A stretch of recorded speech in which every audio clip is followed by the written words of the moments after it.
ഇത് ഈ കാണുന്നത് എൻ്റെ ചെറിയൊരു കൃഷിത്തോട്ടമാണ് കേട്ടോ, പടവലങ്ങയാണ് കേട്ടോ.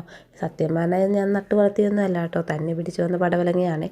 ഇത് നമ്മുടെ കാന്താരിയുടെ ചോട്ടിൽ പച്ചക്കറി വേസ്റ്റ് ഇട്ട് കൊടുക്കും. അപ്പോൾ അങ്ങനെ അതിൽ നിന്ന് പിടിച്ചു വന്ന പടവലങ്ങയുടെ ചോടാണ്. 2-3 ചോടുണ്ട് കേട്ടോ.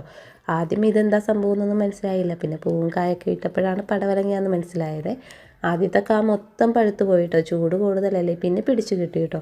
ആദ്യത്തെ പടവലങ്ങ എടുത്ത് കറി വെച്ചപ്പോഴാണ് അതിൻ്റെ ടേസ്റ്റ് മനസ്സിലായത്. നമ്മൾ നട്ട് വളർത്തി ഉണ്ടാവുന്ന ഒരു പച്ചക്കറി കറി വെക്കുമ്പോൾ കിട്ടുന്ന ഒരു ടേസ്റ്റ് ഇല്ലേ, അതിൽ നിന്നാണ് ഇപ്പോൾ ഇൻട്രസ്റ്റ് ഒക്കെ ഉണ്ടായത്.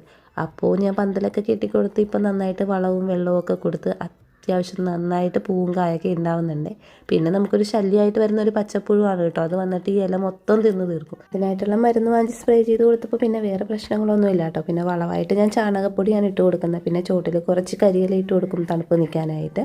അപ്പോൾ ഈ വീഡിയോ ഇഷ്ടപ്പെട്ടിട്ടുണ്ടെങ്കിൽ ലൈക്ക് ചെയ്യുക. ഇങ്ങനത്തെ വീഡിയോസൊക്കെ ഇഷ്ടപ്പെട്ടവർ ചാനലും സബ്സ്ക്രൈബ് ചെയ്യുക കേട്ടോ. താങ്ക്